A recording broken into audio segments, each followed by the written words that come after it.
पंतप्रधान नरेंद्र मोदींची सभा आज कोल्हापूरमध्ये पार पडणार आहे। देवेंद्र फडणवीस माध्यमांशी बोलतायत। रेकॉर्ड ब्रेक गर्दी होईल असं सुद्धा बोललं जात आहे। तुम्ही सुद्धा नुकताच दौरा करून या ठिकाणी पोहोचलाय, काय म्हणाल? आम्हाला अतिशय आनंद आहे की महालक्ष्मी अंबाबाईच्या नगरीमध्ये प्रधानमंत्री महोदय या ठिकाणी येत आहेत।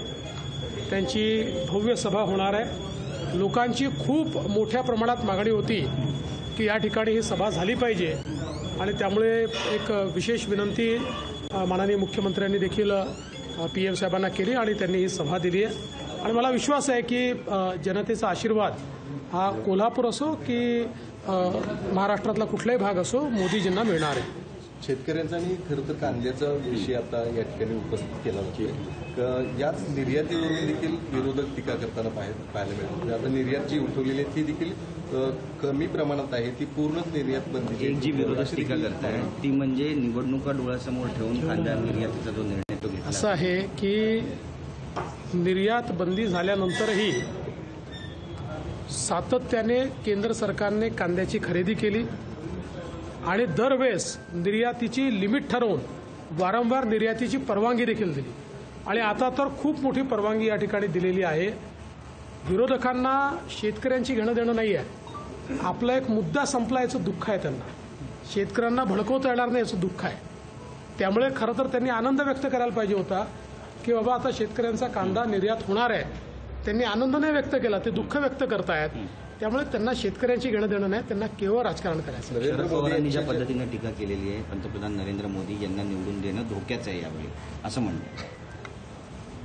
शरद पवारांकरता धोक्याचं आहे, ते म्हणजे त्यांच्या पक्षाकरता धोक्याचं आहे।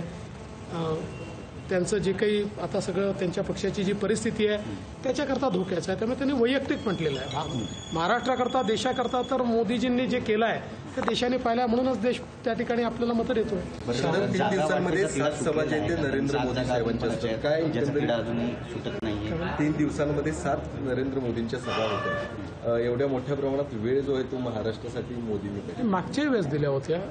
जिथे जिथे आता सभा होत आहेत तिथे तिथे मोदीजींनी मागच्या वेळी दिल्या होत्या। एखाद दुसरा व्हेन्यू बदललेला आहे, पण जेवढ्या सभा मागच्या वेळेस झाल्या किंवा 14ला झाल्या तेवढ्याच सभा याही वेळेस होत आहेत। फक्त नेहमी सभा ज्या आहेत त्या महाराष्ट्रातल्या करत असताना एका दिवशी 2 किंवा 3 सभा ते करत नव्हते। यावेळेस मात्र एका दिवशी 2 किंवा 3 सभा झाल्या। कोल्हापुरातल्या सभेवरून देखील एक सवाल उपस्थित केला जातो की कोल्हापुरातले शाहू छत्रपती महाराजांच्या विरोधात जी सभा मोदींनी घेतली ही महाराष्ट्र कधीही विसरणार नाही अशा पद्धतीची टीका राऊत देखील करतात। कोण संजय राऊत? काय त्यांचं काय आहे? काय प्रतिक्रिया देण्याला एक व्यक्ती आहेत? काही बोलता तुम्ही?